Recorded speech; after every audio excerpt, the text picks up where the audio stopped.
Welcome to Prachi Academy YouTube channel. पिछले Jharkhand GS के class में हम लोग रामगढ़ राज्य का स्टडी शुरू किए थे, जिसके अंतर्गत हम लोग देखे थे कि रामगढ़ राज्य का क्षेत्र विस्तार कहाँ कहाँ तक था, साथ ही उसका कितना राजधानी बना था। इस सब का थोड़ा सा ब्रीफ हिस्ट्री हम लोग देखे थे पिछले क्लास में। अब मैंने बताया था कि आप लोगों को अगले क्लास में मैं इसकी पूरी वंशावली लेकर के आऊँगा। तो वंशावली एक पार्ट में तो नहीं आएगा मेरे भाई, इसका करीब 2 से 3 पार्ट जाएगा वंशावली का, जो आपका रामगढ़ राज्य का है। तो चलिए रामगढ़ राज्य का राजवंशावली की बात करते हैं। तो इसका जो संस्थापक है, ठीक है, वो कौन है? हमारा महाराजा बागदेव सिंह। कौन है? रामगढ़ राज्य का संस्थापक कौन है? महाराजा बागदेव सिंह। और इनका कहीं कहीं जो नाम है, ठीक है, महाराजा बागदेव सिंह का, ये बागदेव मिलता है, ग मिलता है घ के जगह पे, ठीक है, बागदेव सिंह। ये रामगढ़ राज्य में 1368 से 1402 ईस्वी तक बने रहे, मतलब इतना दिन तक रामगढ़ राज्य का शासन किए। और इन्होंने इनके बारे में मैंने आपको बताया था कि ये नागवंशी दरबार में क्या कहते हैं, सेवादार थे। और अपने क्या बोलेंगे, महाराजा के साथ तो मैं हो गया, तो वे छोड़ करके कहाँ चले गए थे? बड़का गांव चल गए थे। तो बड़का गांव के करणपुरा में छोटे राजा को हराकर ये क्या किए थे, इस प्रदेश में एक जीत लिए थे और धीरे धीरे 21 परगना को जीत करके एक राज्य का निर्माण किया। एक राज्य का निर्माण किए, मैंने कि पहले बड़का गांव के करणपुरा परगना को जीते और धीरे धीरे दीमक की तरह जीते हुए 21 परगना को जीते। उसके बाद एक राज्य का निर्माण किए, जिस राज्य का नाम क्या था? रामगढ़ राज्य। अब देखिए, जब इन्होंने करणपुरा परगना को जीते तो सबसे पहले सिसिया को राजधानी बनाए थे। सिसिया को राजधानी बनाए थे, जो बड़का गांव से थोड़ा सा दूर में है, ठीक है। उसके बाद जब ये 21 परगना पर कब्जा कर लिए, कौन? महाराजा बागदेव सिंह। महाराजा बागदेव सिंह जब 21 परगना पर कब्जा कर लिए तो उसके बाद इन्होंने सिसिया के निकट, ठीक है, सिसिया के निकट एक उर्दा बस्ती है, उर्दा बस्ती के सामने ही बियाबान पहाड़ है, ध्यान दीजिएगा, बियाबान पहाड़ है। उस पहाड़ के ऊपर एक किला का निर्माण किए, जिस किला को आज भी हम उर्दा किला के नाम से प्रसिद्ध है। और यहीं से इन्होंने शासन शुरू किया, बियाबान पहाड़ी के उर्दा किले से। और इस उर्दा को इन्होंने प्रथम रामगढ़ राज्य का राजधानी कहे। तो एक्चुअली में सिसिया और उर्दा में ज़्यादा दूरी नहीं है, और ये जो है हमारा उर्दा बस्ती, सिसिया से थोड़ा सा आगे उर्दा बस्ती और उसी के बगल में बियाबान पहाड़ है। हम गए भी हैं मेरे भाई। और आज के डेट पे ये जो किला है जर्जर स्थिति में और अपना अस्तित्व को बचाने का इच्छा जता रही है। इस पे सरकार को थोड़ी सी ध्यान यहाँ पर देनी चाहिए, बहुत ही जर्जर स्थिति में।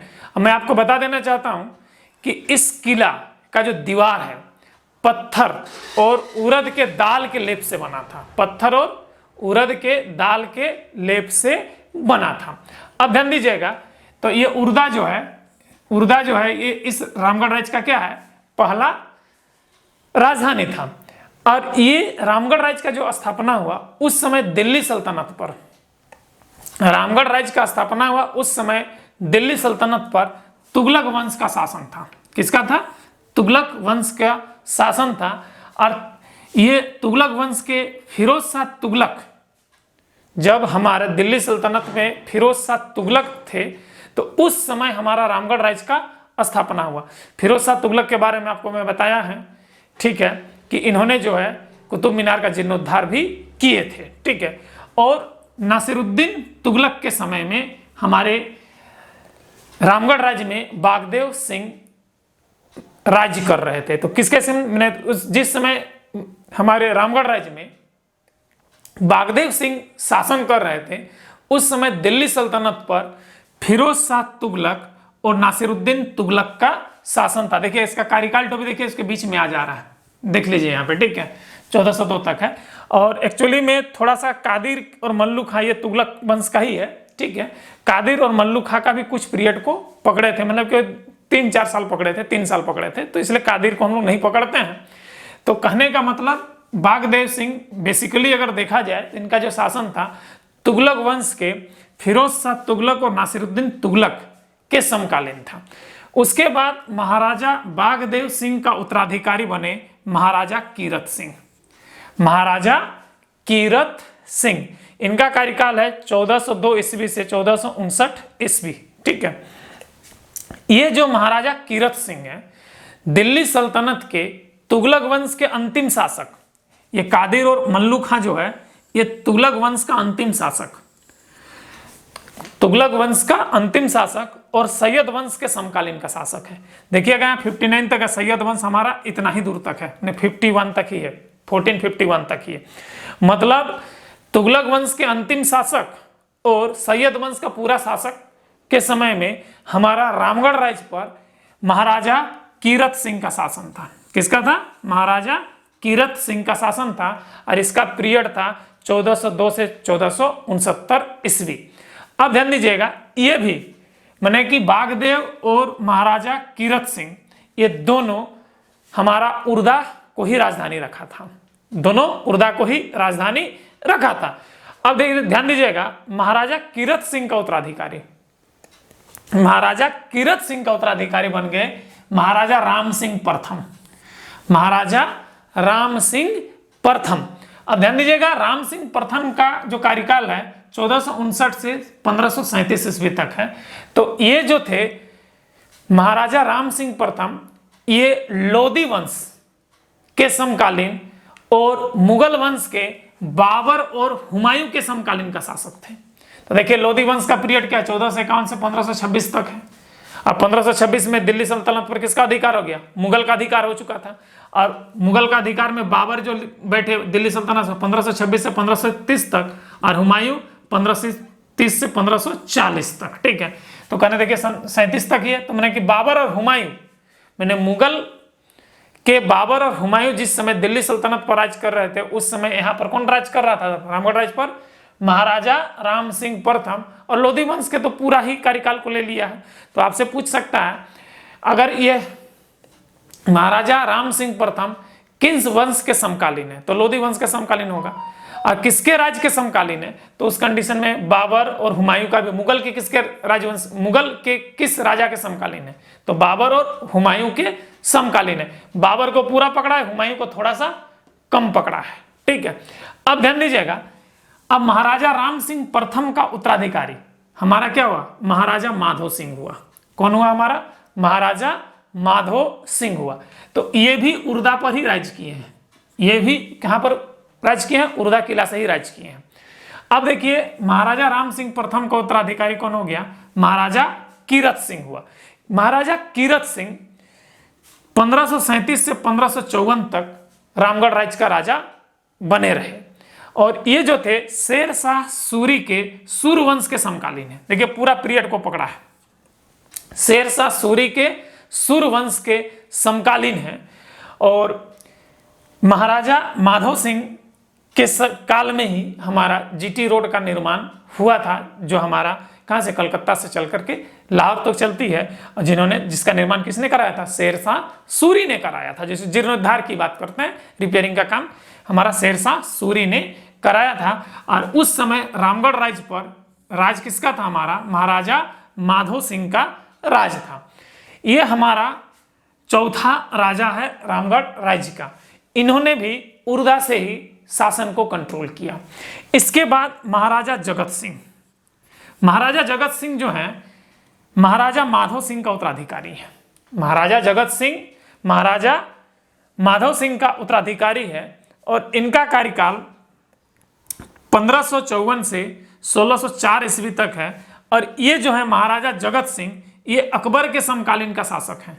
जिस समय दिल्ली सल्तनत पर मुगल का शासन था, अब मुगल में किसका, जो अकबर का शासन कहा जाता है, तो इसको स्वर्णिम, ऐसे भी मुगल शासनकाल का स्वर्णिम काल अकबर के शासनकाल को कहा जाता है। ठीक है, तो कहा जाता है कि अकबर के शासनकाल के समकालीन हमारा रामगढ़ राज्य पर किसका शासन था? तो महाराजा जगत सिंह का शासन था।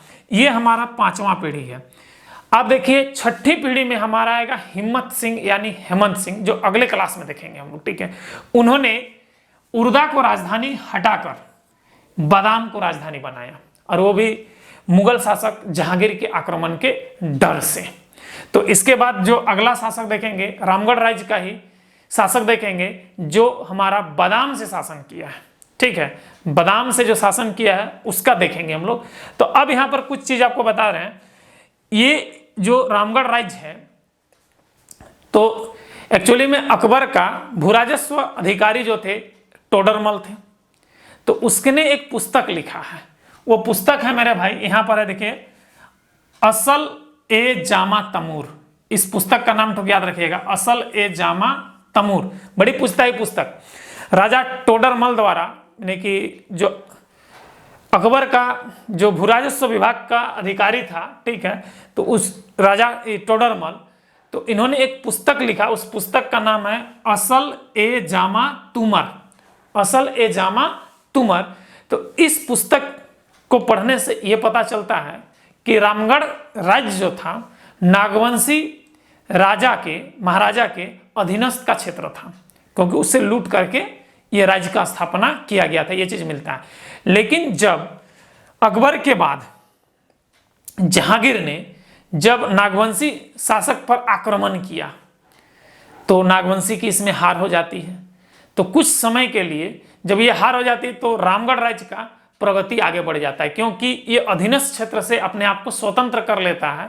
और एक चीज और मिलता है, जब इस असल ए जामा तमूर को पढ़ने से ये पता चलता है कि राजा टोडरमल के इस पुस्तक में सभी राज्य का वर्णन है जो मुगल को टैक्स देता था, लेकिन नागवंशी राज्य जिसको हम लोग कहते हैं छोटानागपुर खास और रामगढ़ राज्य का जिक्र नहीं मिलता है। इतना ही जिक्र मिलता है कि बहुत ही कम समय के लिए नागवंशी राज्य जो है छोटानागपुर खास पर मुगलों का बहुत ही क्षणिक समय के लिए मुगलों का अधिकार था, और वो भी टैक्स मात्र को लेकर के, देखिए यहाँ पे लिख दिया, टैक्स मात्र को लेकर के अधीनस्थ था। अब ये उस समय जो राजधानी थी नागवंशी का वो क्या था, हमारा खुखरा था। तो खुखरा पर बहुत ही कम समय के लिए मुगलों का क्षणिक समय के लिए क्या हुआ था, कब्जा हुआ था, वो भी टैक्स मात्र पर, पूरा शासन के लिए नहीं कि टैक्स हुआ कुछ दिन तक, उसका टैक्स भी बंद हो गया हमारा यहाँ पर। ठीक है, तो कहने का मतलब ये है मेरे भाई